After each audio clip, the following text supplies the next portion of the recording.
The wind moved low across the broken earth of Okinawa, carrying not just the dust of bombed villages, but the memory of voices.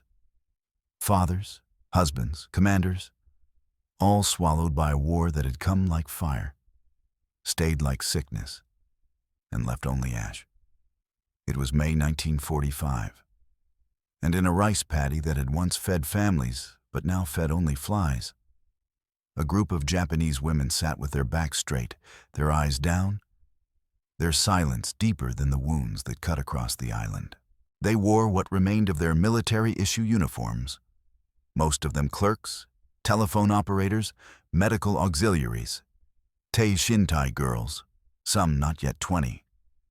Their hands were folded in their laps as if still expecting inspection. Their lips were dry, not from thirst alone, but from fear held so long it had turned into habit. One of them, called Suki, could still feel the tremble in her knees from the moment her commanding officer had vanished into the jungle rather than surrender. He had pressed his pistol to his chest, bowed once, and disappeared, leaving behind only duty and the echoes of duty. They had been told what the Americans would do. The officers had been clear. The black ones are worse than the rest. Savages, whispered one senior nurse days before capture. Monsters, beasts of the jungle. They eat women. They laugh when you scream. So when the trucks came, the women did not look up. When the boots crunched against gravel, they did not breathe. And when the voices that called out in English belonged to men with skin darker than coal, the world seemed to hold still, like the moment between lightning and thunder. These were not the white-skinned GIs from the posters they had seen dropped from airplanes. These were tall, broad-shouldered men, black Americans, moving with quiet precision. Their uniforms were neat, their expressions unreadable. One carried a box of water canteens, another, a clipboard, a third, a brown paper sack that smelled faintly of sweet bread and chocolate. Suki dared a glance upward. Her eyes met one of theirs. She expected hunger. She expected cruelty. She expected the gaze of a wolf staring at cornered prey. What she saw instead was tiredness. A man's eyes that had seen too many dead, marched too many miles, buried too many friends. His name patch read Jackson. He adjusted his helmet and looked away, not dismissively, but with something more dangerous than hatred, indifference. And yet, not a single hand reached for a weapon. Not a single laugh erupted. No one touched the women. No one even approached within arm's length. They were given water. They were given rice. They were spoken to. Not barked at, not shoved, but spoken to, as if they were still people. And still they said nothing, because silence had been safer than speech, because every breath risked making them visible, because no story they had ever been told prepared them for black men who offered them food without punishment. The sky that afternoon turned copper with dust. The sun hung low and heavy, like a blood-orange wound refusing to close. The smell of scorched earth lingered in everything. But as Private Jackson knelt beside a small girl hiding behind her mother's legs, he did something none of them understood. He reached into his jacket, pulled out a chocolate ration, half-melted, wrapped in silver, and offered it to the child. No words, just an open hand. The girl did not move, but her mother did. She whispered, "Do not touch it. It could be poison." The black soldier heard. He did not flinch. He unwrapped a piece of the chocolate, took a bite, chewed. Then he smiled. Not broadly, not like some triumphant hero, but just enough to say, "See? Still human." He held the rest out again. This time, the girl reached forward. Her hand shook like a leaf, barely holding onto a branch before the storm comes. But she took it, pressed it to her chest, then to her lips. And when she tasted it, her face froze, not in joy, not in disgust, but in something else entirely. Wonder. The kind of wonder that comes not from receiving something sweet, but from the collapse of a lie so deeply planted. It had shaped the way you looked at the world. The girl whispered, "Why would the enemy feed us?" No one answered. Not her mother, not the guards, not the wind. But in the silence, something cracked. Not a bone, not a rule, but a certainty. The certainty that had been fed to them in lessons, in leaflets, in the voices of men now long gone. The enemy was supposed to be cruel. The enemy was supposed to be unclean. The black enemy was supposed to be worse than all. And yet, she was still alive, still holding chocolate, still breathing warm air. And the man who had given it to her had already walked away. It was the absence of violence that made the silence so loud. For days, the women had expected punishment, not in the form of beatings or chains, but the slow, deliberate unraveling of their dignity. That's what they'd been told, that the Americans would break them down not with force, but with shame, and that the black soldiers would do it with laughter.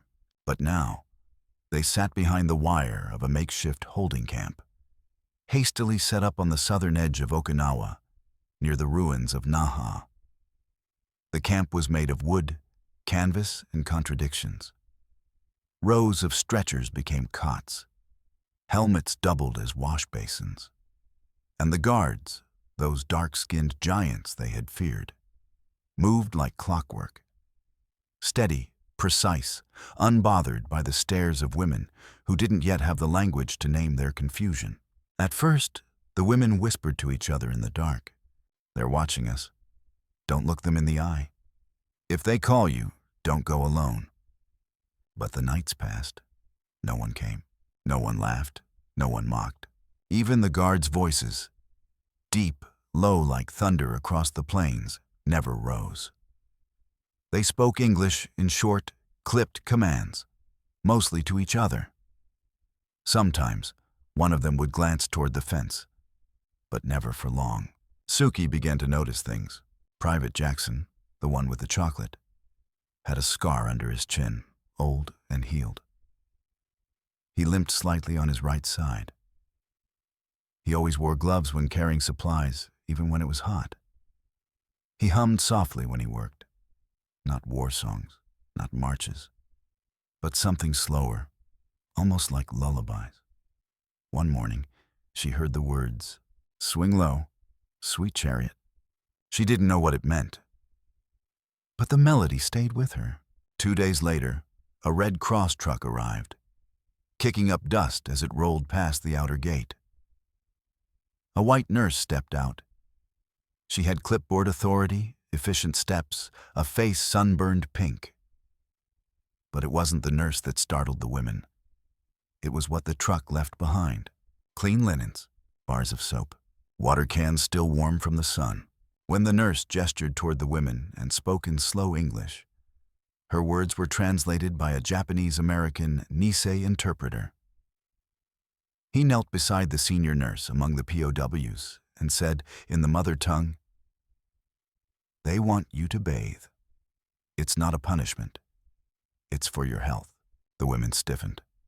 "Undress? In front of whom?" The answer came quietly. "You'll be alone. We will wait outside." They didn't trust it.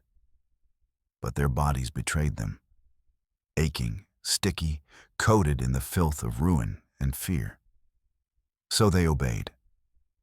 One by one, they stepped into the tent, where water buckets had been lined up and screened by canvas. And for the first time in weeks, they washed. Suki wept when the soap touched her skin. It wasn't just the warmth, though that was sacred. It wasn't just the privacy, though it felt like a blessing stolen from the battlefield. It was the way no one had shouted. No one had grabbed her.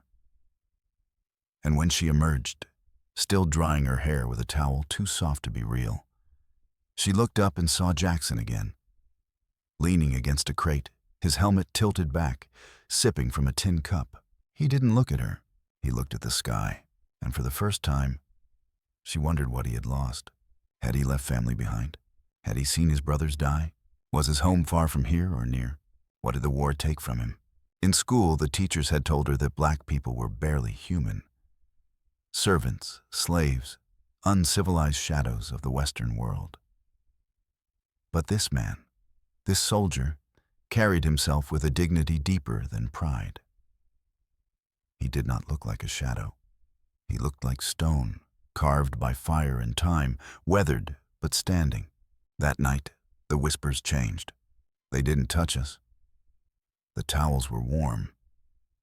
I think one of them smiled at the child today. And from someone, maybe the girl with the chocolate, maybe Suki herself, came a new whisper.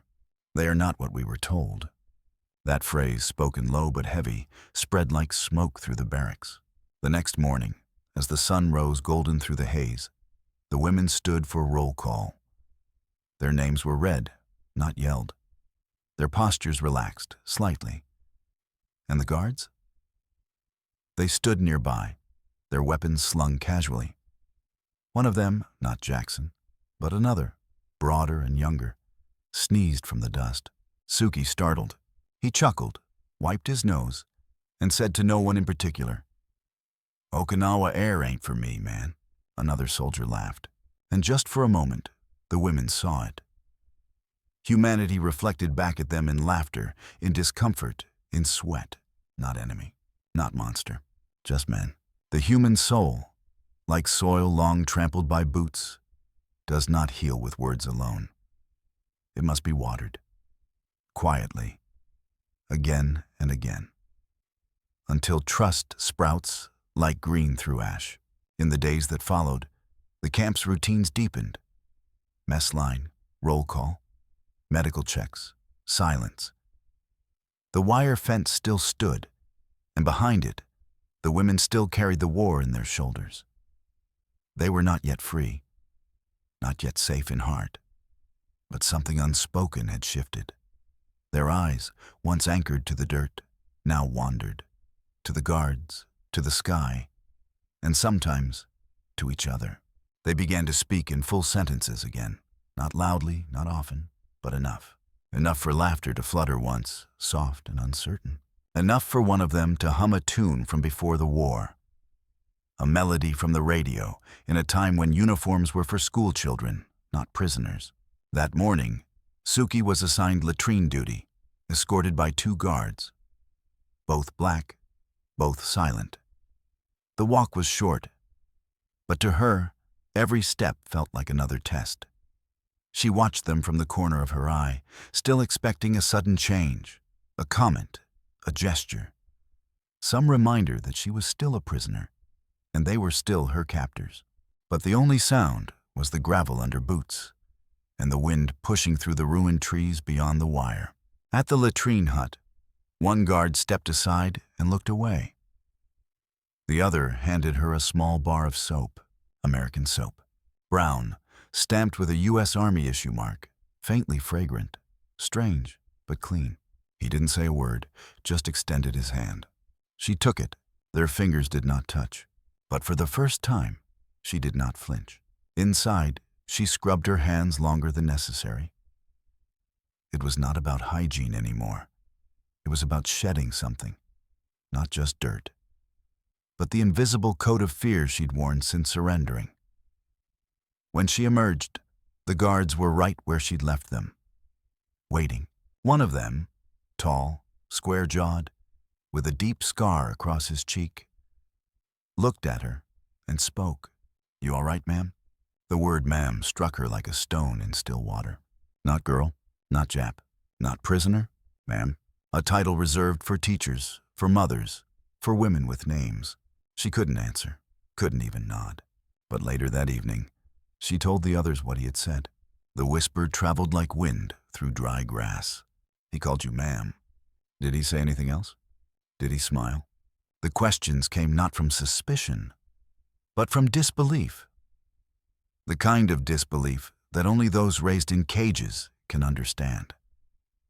The disbelief that comes when the door creaks open and no one is there to beat you for walking out. That night, someone asked aloud, "What if they are not the devils we were warned of?" No one answered, but no one argued, because already the image was breaking. the enemy as beast, the black man as barbarian. These guards, these men with dark skin and steady eyes, did not leer. They did not touch. They did not shout. They served food. They kept order. They gave towels. They sang, and the women listened. One evening, just after the sun had slipped behind the jungle ridge, and the air turned thick with the scent of dust and wet roots, Jackson sat by the wire fence on break. He didn't know they were watching. He thought himself alone. In his hands, he held a photo, tattered, soft at the corners. A woman, 2 children, smiling in front of a wooden house with tall grass behind it. His thumb moved across the faces, slowly, tenderly. Then he took a harmonica from his coat pocket and began to play. The tune was mournful, low, the sound of longing carved into wind. Inside the barracks, Suki froze. The others looked at her. She whispered, "He's playing a lullaby." And in that moment, in the sound of music meant for his children, not his enemies, the final crack formed in the wall of their fear. This man was not just a soldier. He was a father, and he missed home. The next morning, something unexpected happened. A girl, no more than 12, too young to have been a nurse, likely the daughter of one, stepped up during breakfast and bowed to Jackson. Not deeply, just a nod, quick, shy. He looked at her, puzzled.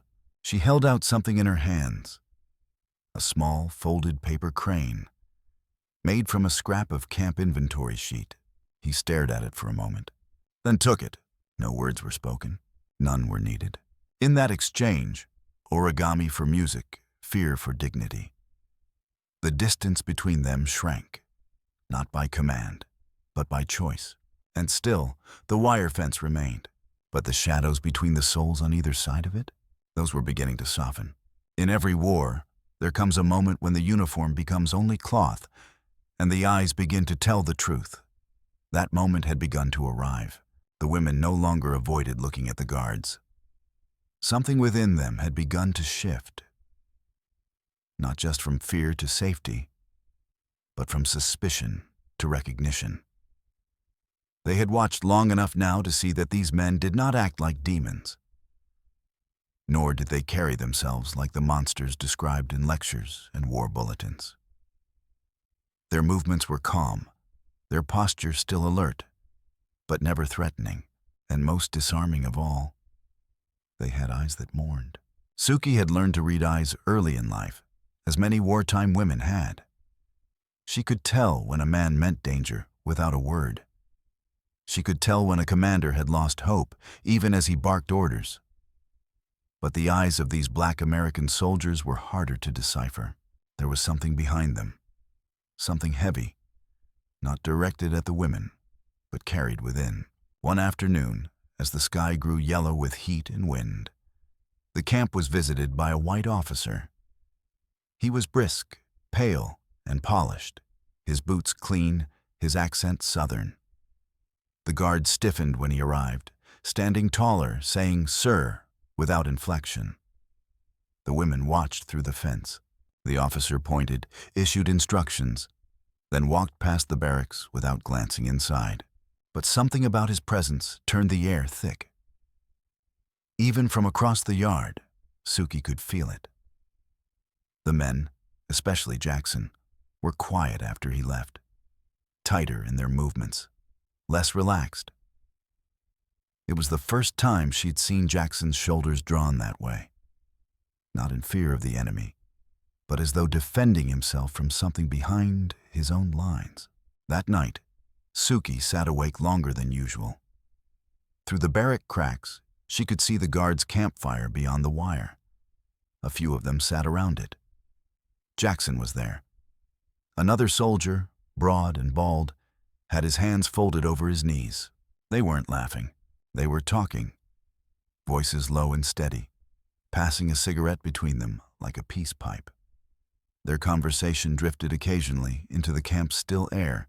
"He don't like us being this close to him. Thinks it'll confuse the Japs." Let him be confused. Maybe that's the damn point. Still, They act like we don't bleed same as anyone else. Suki didn't understand every word, but she understood tone, and she understood when pain spoke through clenched jaws. In the darkness, it struck her. These men, too, were outsiders in their own army.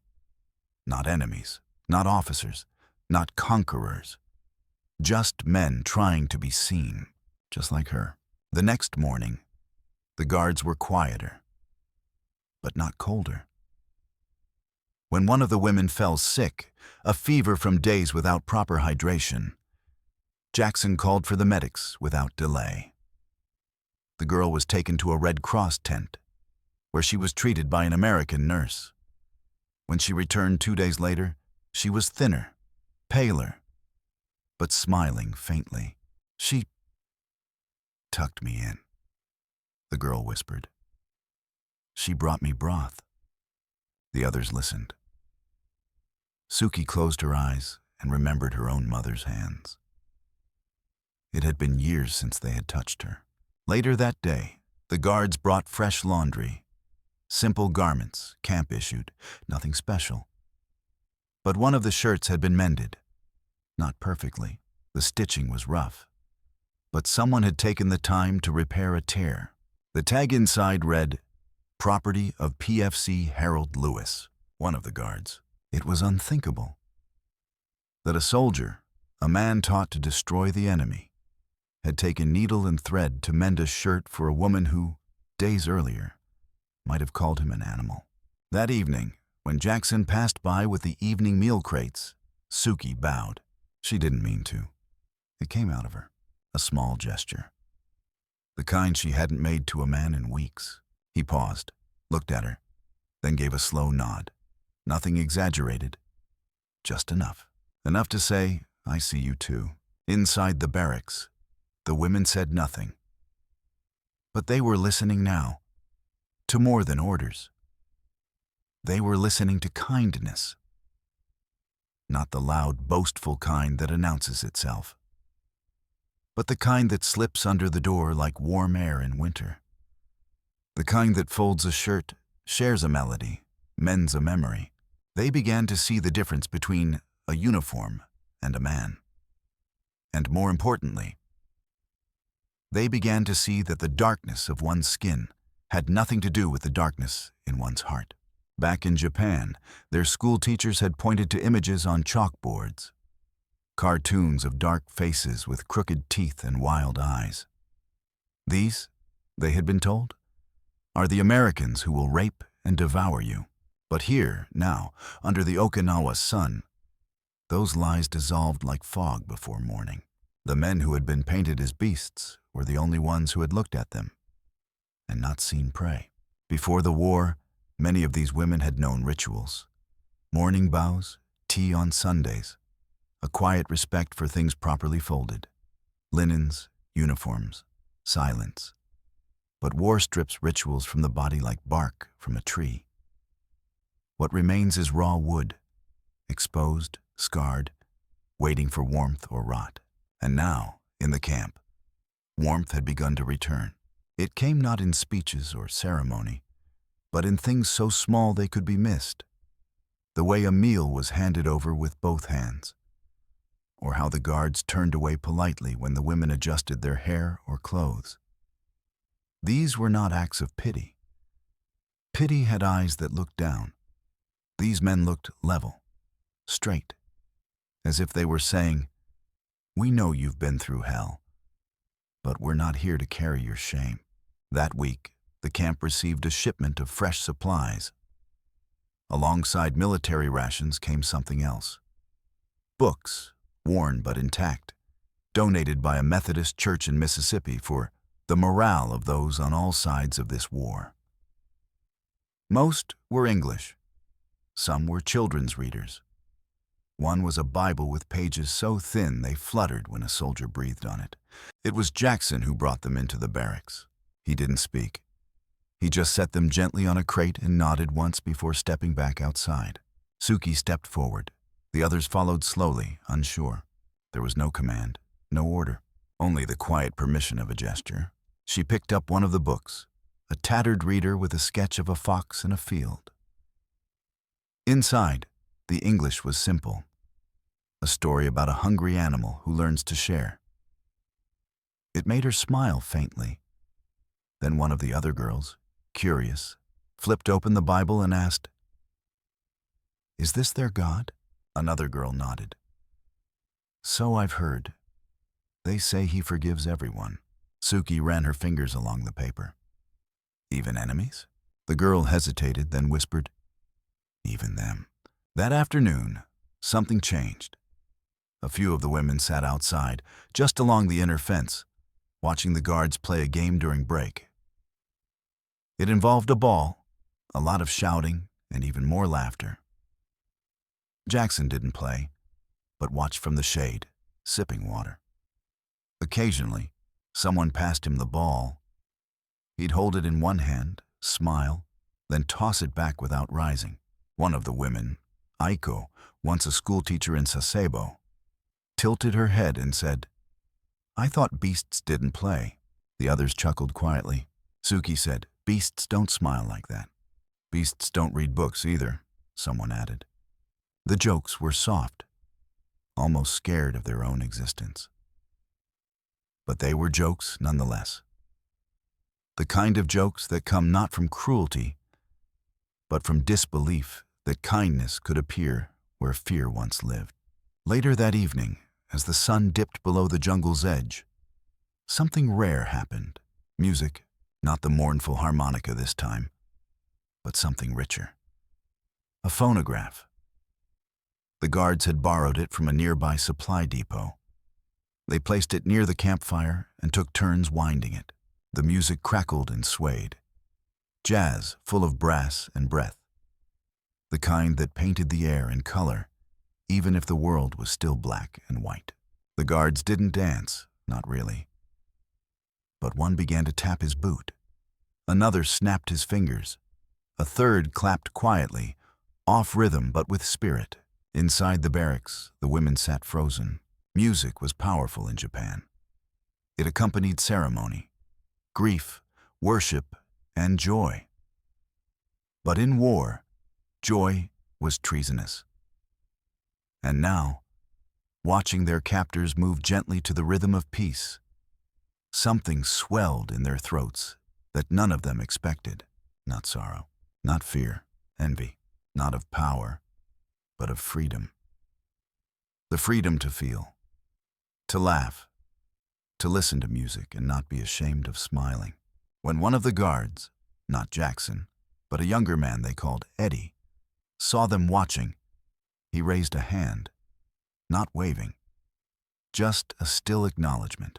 A breath of courage passed through the room, and then Suki stood up. She walked to the edge of the barracks' open flap and bowed slightly, not deep, not exaggerated, just enough to say, "I hear your music." Eddie smiled, then pointed to the sky, still glowing with the last orange light of day. He said in slow English, "Good evening." She didn't understand all of it, but she understood the tone. She nodded, whispering in Japanese, "Yes, good evening." Behind her, someone began to hum the lullaby Jackson once played on his harmonica.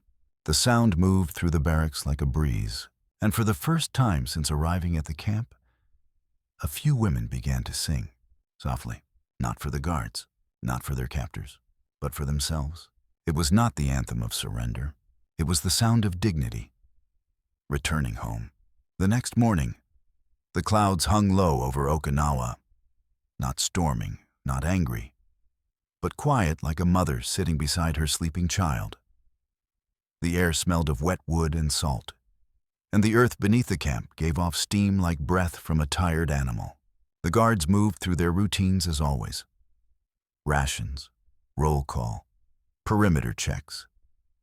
Yet something unseen had shifted in the way the women watched them. No longer like prey fearing the tiger, but like villagers watching strangers build shelter in the rain. Inside the barracks, someone had folded the linens without being told. A bucket of water had been swept out. A corner of the floor had been wiped clean with a scrap of cloth. It was not obedience. It was ritual. The return of small acts of control, of care, of womanhood.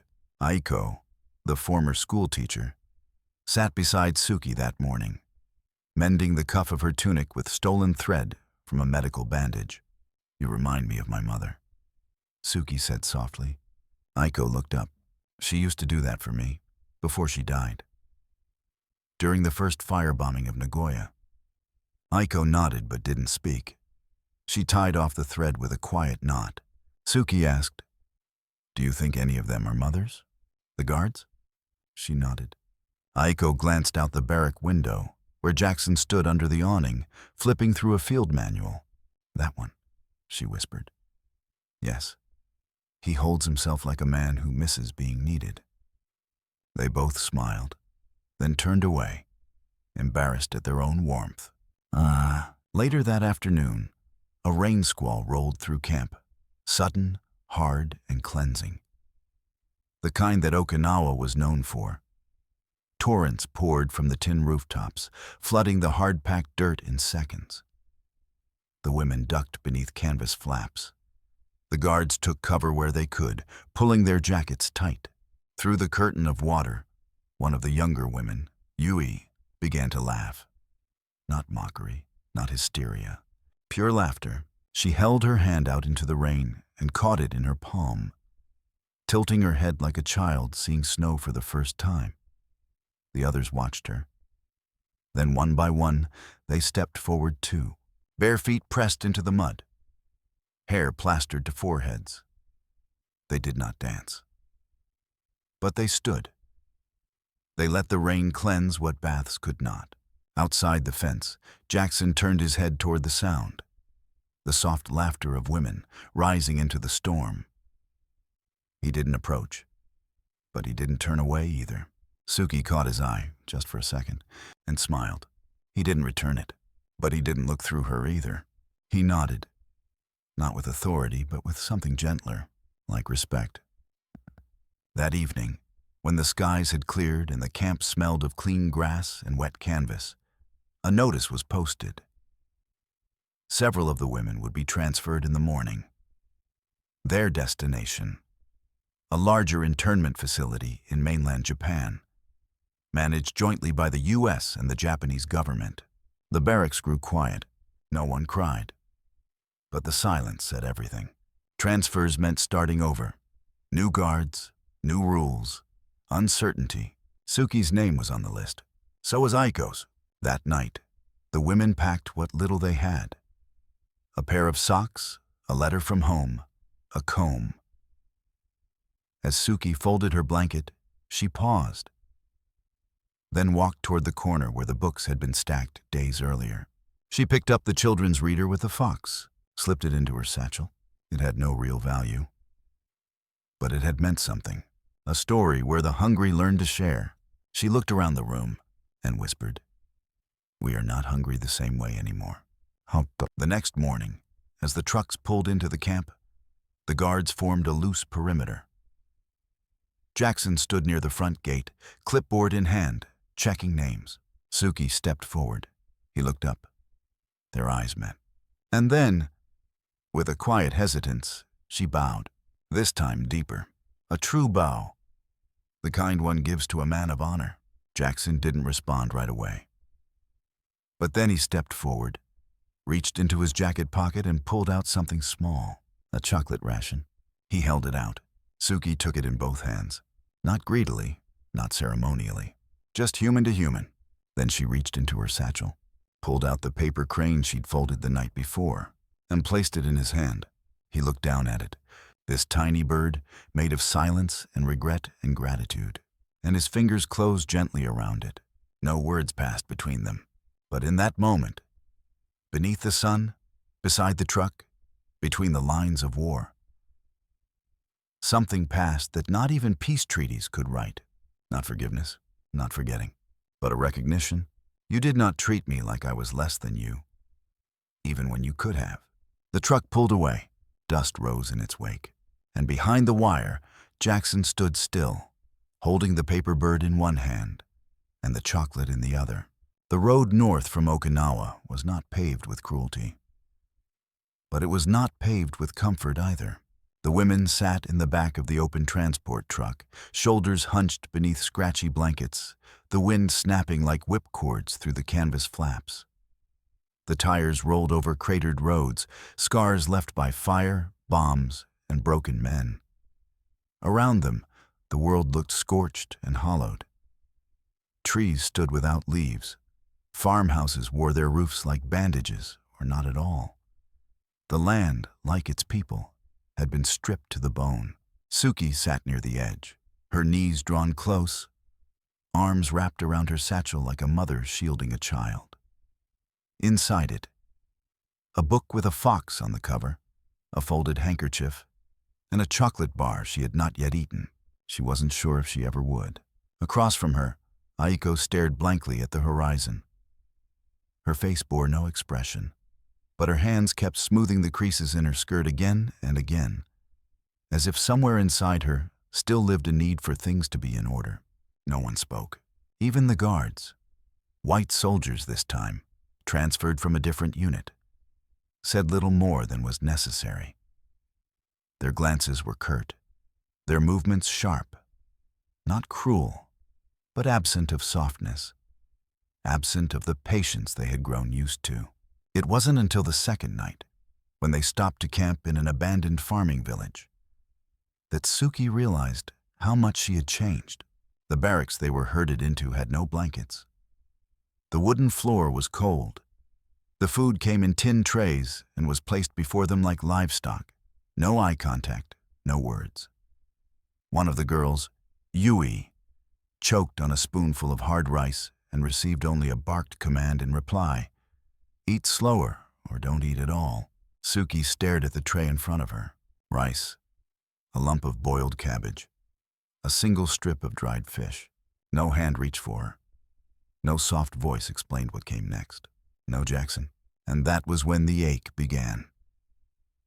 Not for home, not for victory, not even for freedom, but for something she could not name. Dignity, perhaps, recognition. The kind of invisible thread that had been given to her not with speeches, but with a nod. A folded shirt, a paper-wrapped square of chocolate. That night, she held it in her hands, unwrapped it slowly, but didn't eat it. Instead, she passed it to Yui, the youngest among them, shaking from hunger and silence. Yui blinked. For me? Suki nodded. Share it. And so they did. A dozen women, heads bowed in a tight circle, broke the square into equal pieces. No ceremony, no tears. Just hands, just mouths, just survival, softened by memory. The next morning, they were marched to the train station. The train was military gray, dull, and soot-covered. Its interior reeked of metal and old sweat. But it had seats, windows, and as the wheels began to turn, Suki stared out the window and saw a woman, bent, barefoot, hunched over a garden of weeds, trying to plant something in the dust. Hope, she thought. She's planting hope in ash. Behind her, a white guard joked with another about the smell in the car. Suki didn't turn. She closed her eyes and let the rhythm of the rails carry her elsewhere, somewhere far from uniforms. When they arrived at the internment facility, it was nearly dusk. The gates were high, topped with barbed wire. Not much different from the Okinawa camp. At first glance, barracks, fences, a central mess, rows of latrines. But what was different was the absence of black guards. All of the men here were white, efficient, distant. Their instructions were clipped. Their eyes lingered longer. At roll call, one of them looked Aiko over and muttered, "Guess even they had pretty ones." It wasn't said kindly. It wasn't said with malice either. Just entitlement. Boredom. The casual cruelty of a man who'd been handed power without the burden of compassion. Suki felt her cheeks burn, not with shame, but with anger. And for the first time since surrendering, she felt something rise inside her that had nothing to do with war. She looked the man straight in the eye. He blinked and looked away. The power in that moment was microscopic, but real. Because she knew now what it meant to be seen and not reduced.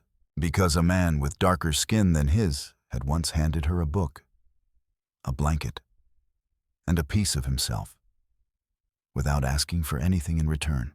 Because for the first time in months, she knew what to compare cruelty against, and that was power. That night, when the women gathered in the new barracks, they sat in silence, until Suki opened her satchel and pulled out the children's book. She read it aloud, haltingly in broken English, but clearly. "The fox was hungry," she said, voice trembling. "He found a field, but it was not his field." She paused, then looked up at them, and still, the field fed him. Aiko bowed her head. No one applauded. No one wept. But they listened, because they understood. Sometimes you carry food. Sometimes you carry pain. But the most powerful thing you can carry is memory. The weeks at the new internment facility passed not in events, but in repetitions. Days stacked atop one another like sheets of tin. Functional, cold, and forgettable. Morning roll call, mess line, medical inspection, barracks confinement. There was no music here. No harmonicas. No jazz phonographs by the fire. No paper cranes passed between enemy and guard. The men patrolling this place were trained differently. They didn't see the prisoners as women, nor even as former enemies. They saw shadows, paperwork, numbers. But Suki had learned something in the silence of the Okinawa camp. Something unteachable in school, unspoken in interrogation rooms. When you've been seen once as a person, you never forget how it feels. And you begin to notice every time it is missing. One morning, as the women were herded out for latrine duty, a new transport truck arrived at the gates. A dozen young American soldiers climbed down. Some looked no older than high school boys, pale, wide-eyed, wearing gear too large for their frames. Among them was one man Suki didn't expect to see, a familiar figure, tall, steady, dark-skinned, Jackson. For a moment, the air stopped moving. The sun burned through a slit in the clouds and found his face. He didn't look their way immediately. He was too busy helping unload crates. But when he finally turned toward the inner yard, his gaze swept across the line of Japanese women and paused. Their eyes met. He didn't smile, but he nodded. The same slow, measured nod he'd given her before the last truck pulled away. Suki felt her knees weaken. She hadn't realized how heavy the past weeks had become until that instant, until the sight of a single human face reminded her of warmth, of dignity, of the strange power of being remembered by someone who owed you nothing. That evening, word spread quietly. The new group of guards was rotating in for a temporary assignment. Most would be here only a few weeks. But in that time, the balance inside the camp would shift. Jackson didn't take up a position near their barracks, but occasionally passed by during duty shifts. His steps were quiet, unhurried. He spoke little, as always, but he saw them, and in that alone was something revolutionary, because most guards looked through them, like glass, like numbers. He looked at them. One day, as the women returned from work duty, they found a small change in the barrack. A new stack of books had been placed on a shelf near the door, old ones, frayed at the spine, American school readers and church novels.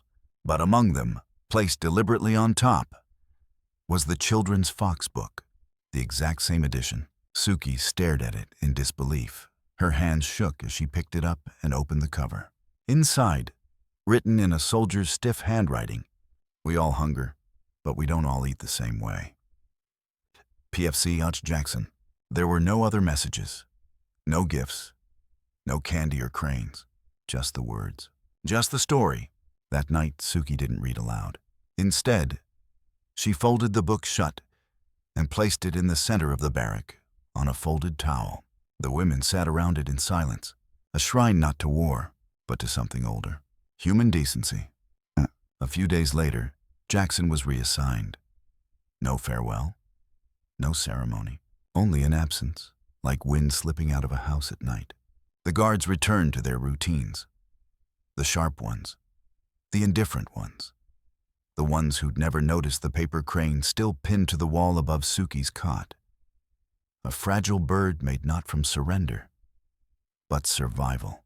But now the women had changed, not loudly, not visibly, but in the quiet ways that matter most. They began folding things again, sheets, uniforms, notes. They cleaned without orders. They ate without rushing. They spoke more to one another, not of escape, not of the war, but of gardens, of cooking, of letters they might write, if letters were ever allowed again. And sometimes, as the sun set, Suki would trace the edge of that small book with her fingertips, and hear again the soft hum of a man with a harmonica, playing for no one but the ghosts who followed him. The war had taught her how to obey, but Jackson and the other black soldiers who stood like oaks in a storm they didn't create had taught her something older: how to listen, how to see, how to be seen and not be shamed. For some, that lesson would end when the gates opened and repatriation began. But for her, and for many who had once stared at those dark faces with fear, it was just beginning. It was early autumn when the notice came, typed in cold, angular English, then translated into formal Japanese and posted without ceremony on the barrack walls. Release to begin. Repatriation of non-combatant female prisoners. Some cried. Others stood motionless, afraid to hope. Because for those who had learned to expect nothing but orders and rationed breath, the word release no longer meant freedom. It meant change. And change was not always kind. Suki read the paper 3 times, as if clarity would emerge from repetition. But the truth was simple. Within a week, she and many others would be put on a ship bound for Japan. The war was over. The barbed wire would soon open, and they would return not as civilians nor heroes, but as survivors. That night, the women did not sleep. Some lay in their bunks with open eyes. Others walked quietly around the edge of the compound, their hands trailing along the rusting fence one final time.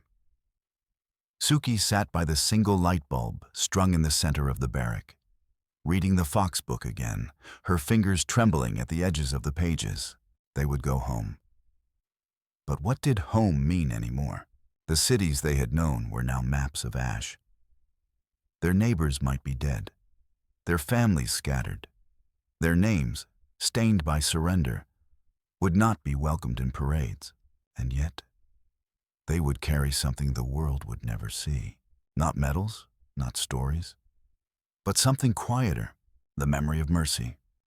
3 days before departure, Jackson returned. It wasn't supposed to happen. His rotation had ended. He had been sent to another post up the coast. But through means unknown, a request, a favor, or perhaps something simpler, he came back. Just for a day, to escort them to the port. When he stepped into the yard, the atmosphere changed, not with fear, but with stillness. Even the white guards deferred to him slightly, stepping aside as he moved. Not out of rank, Jackson was no officer, but out of something deeper, respect. When Suki saw him again, she didn't smile. Neither did he. But their eyes held, and in that gaze passed the memory of 1,000 unspoken things. A chocolate square, a paper bird, a song played to no one. A man who never once raised his voice, even when no one would have stopped him if he had. As the trucks were loaded and final roll call completed, the women stood in line. Cleaner, stronger, older than when they'd arrived. Aiko was behind Suki. Yui, the youngest, in front. The guards double-checked names, ticking boxes. When they reached Jackson, he held the clipboard. His fingers paused over her name. Suki Takahashi. He looked up, met her eyes. And for the first time since that first day in Okinawa, he spoke to her directly. His voice was low, rough, but clear. You're not what I was told either. The words came like water on drought-hardened earth. He handed her the clipboard to sign. As she returned it, Her hand touched his. Briefly, unintentionally. It was the first time they had ever made contact. She didn't flinch. Neither did he. Then he reached into his coat pocket, pulled out a folded sheet of paper, pressed it into her palm. No explanation. He stepped back. The guards called for the next name. Suki climbed into the truck. As it rumbled away, she waited until they were past the camp gates, past the wire, past the watchtower that once seemed taller than the sky. And then she opened it. It was a poem, typed on an old military typewriter. Clean, simple, just 8 lines. You were not my enemy, though the war said you were. You were hungry, like me. Tired, like me. We did not choose the flags. We only carried them. And still, you bowed. She folded it slowly, carefully, and placed it between the final pages of the Fox book, a bookmark, for a memory no history book would ever write. At the port, before the women boarded the vessel, they were each handed a small Red Cross packet, soap, bandages, a blanket. Some were given used shoes. Others, a stamped ration card that would mean something once they reached Yokohama. As they ascended the gangplank, a nurse asked each of them in slow, clear English, "Do you want to go home?" Most nodded automatically. But when it came to Suki, she paused. She looked at the sky, then down at her hands, hands that had once folded fear into silence, now holding pages and ink. Hands that had shared food, bowed with sincerity, and touched another not with violence, but grace. Finally, she said, "I think I already began." The ship pulled away from Okinawa slowly, its iron hull cutting through the sea like a blade through silk. The island shrank behind them, not with drama, but with the same quiet inevitability as breath leaving the body after a long vigil. Suki stood at the rail and watched the waves pass beneath her. She had not said goodbye to Jackson. Not truly, but she hadn't needed to. What had passed between them did not require farewells. It lived in the folds of her satchel, in the pages of a children's book, in a poem typed by fingers once trained to load rifles, and most of all, it lived in the stillness that came when fear finally released its grip. Behind her, the other women sat on crates or leaned against barrels, their eyes half closed, their thoughts carried to places no one could name. There was no talk of revenge, no patriotic oaths, no prayers for restored honor. There was only quiet. But it was not the silence of war anymore. It was the silence of soil, the kind that follows fire and rain and loss, but waits for seeds. 2 weeks later, they arrived in Japan. What greeted them was not celebration, but grayness. Charred train stations, fields littered with broken farm tools, children in mismatched shoes, mothers with hollow eyes. No one asked where they had been. No one asked what they had seen. They were given new identity cards, told to report weekly to the local civil office, and sent on their way. Suki returned to Nagoya, or what remained of it. Her family's home was gone, nothing but concrete and soot. She stayed with an uncle who no longer spoke above a whisper and woke each night screaming his brother's name. She found work in a textile mill, hands that once folded cranes now tying knots in fabric, meant for uniforms that would never be worn. She said little, but she watched everything, and slowly she began to write. Not stories of battles, not dates or orders or the names of generals, but stories of a man who played the harmonica under a tin roof while women stared at him from behind a wire. Stories of a soldier who stitched the torn sleeve of a girl he was told to fear. Stories of silence broken by a single square of chocolate. And stories of what happens when you are told your enemy is not human. And then they treat you more human than those who wore your same flag. She wrote them by hand, folded each page, stored them in a wooden box beneath her bed. She never published them, never sent them to papers, never spoke of them in public. But when her niece turned 12 and asked her why she still folded paper birds each morning, Suki opened the box and showed her. Years passed. The war became textbook, the camp's footnotes, the lives of Black American soldiers who had stood with dignity in places no one else would. Lives often erased, misremembered, or simplified. Faded behind brighter headlines, but not for Suki. She kept one photo, pressed between the final pages of her book. Not of Jackson. She had never had a camera. But of her and the other women, standing in a circle in the Okinawan rain, their faces turned upward, eyes half closed. The photo had been taken by a nurse, who gave it to her just before departure. On the back was written, "When it rained, no one ran." She never forgot that, because sometimes dignity doesn't return through victory. It returns when a man, dressed in the uniform of your enemy, does not use your weakness to define you, but protects it. Decades later, in the small backyard of her home outside Kyoto, Suki planted a garden. In one corner, under the shade of a persimmon tree, stood a simple wooden bench. On it sat a weathered book, the same fox story, its corners now curled like dry leaves, and beside it, a tiny bronze paper crane.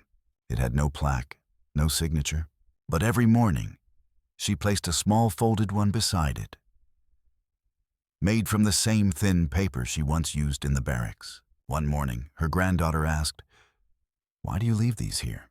Suki smiled gently and said, "So I never forget who I became, because someone refused to become what they were told."